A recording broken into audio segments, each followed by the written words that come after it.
Assalamualaikum warahmatullahi wabarakatuh dan selamat sejahtera. Bersama saya Cikgu Nazrita dari SMK Keratung ingin berkongsi tips Jom Mahir KPS, iaitu definisi secara operasi. Sebelum tu kita lihat dulu apakah maksud definisi secara operasi. Definisi secara operasi ini ialah memberi maksud istilah yang dikehendaki berdasarkan keputusan eksperimen. Atau dengan kata lain, ianya adalah pemboleh ubah bergerak balas yang boleh diperhatikan. Jom cikgu kongsikan tips untuk menulis definisi secara operasi. Tips yang pertama, gariskan istilah selepas bagi dalam soalan. Tips yang kedua, tuliskan semula perkataan yang telah digariskan pada ruang jawapan. Tips yang ketiga, tuliskan perkataan ialah atau adalah. Tips yang keempat, tuliskan kata hubung yang menerangkan istilah yang ditanya.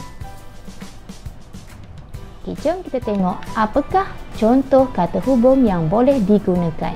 Yang pertama, bahan sesuai digunakan bagi logam, asid, larutan kultur lengkap.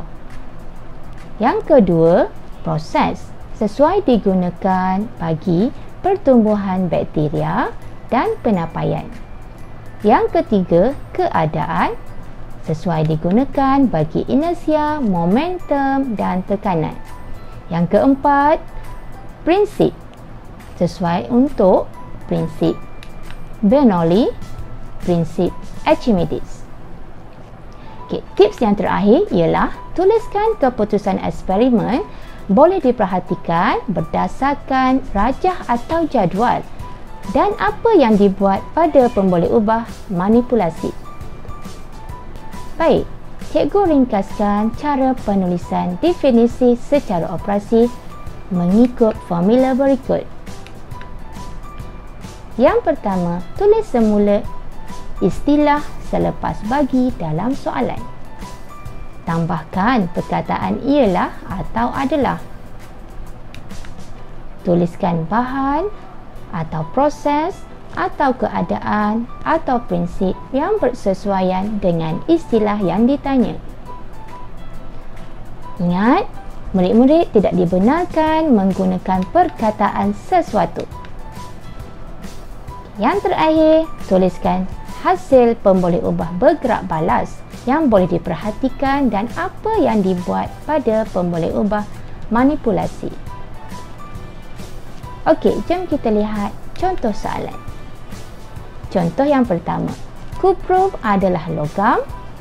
Berdasarkan eksperimen ini, nyatakan definisi secara operasi bagi logam.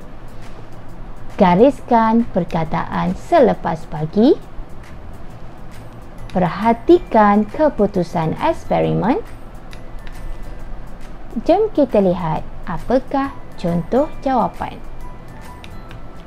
Logam ialah bahan yang menyebabkan bahan berubah menjadi kepingan apabila diketuk.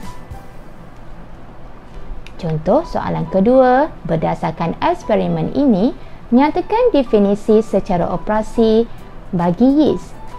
Gariskan perkataan yeast. Perhatikan keputusan eksperimen. Contoh jawapan ialah yeast ialah bahan yang menyebabkan keadaan dough mengembang pada suhu 30 darjah Celsius. Baiklah, cikgu harap perkongsian ini dapat memberi manfaat kepada murid-murid semua. Semoga maju jaya. Terima kasih.